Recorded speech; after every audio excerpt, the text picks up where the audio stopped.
Македонија ги има исполнето сите критериуми од акцискиот план и треба да биде дел од НАТО алијансата. Ваков заклучок донесоа сите гости учесници на неформалниот форум во Берово, чиј домаќин е министерот за одбрана Зоран Јолевски.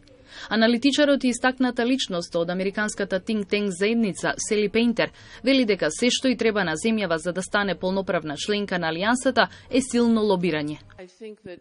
Тука сум да ја поддржам Македонија. Вие ги имате исполнето сите критериуми согласно акцијскиот план за членство и ние треба да ги притиснеме нашите сојузници да го направат она вистинското, односно да ја примат Македонија како полноправен член во НАТО. Лук Кофио од Американската Heritage фондација истакна дека Македонија мора да продолжи на патот на партиципација и интензивен контакт со НАТО алијансата.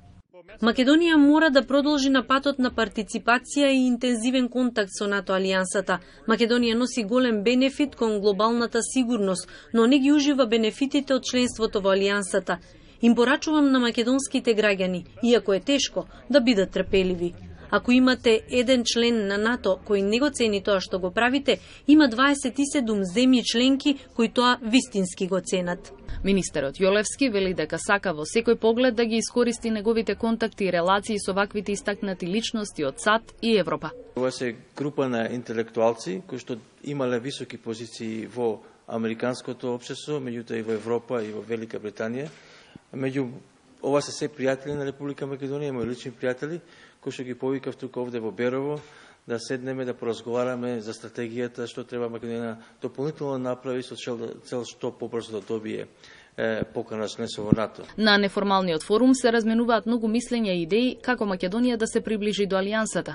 Тоа според министерот ќе помогне во презентирањето на аргументите зошто Република Македонија треба да биде дел од НАТО.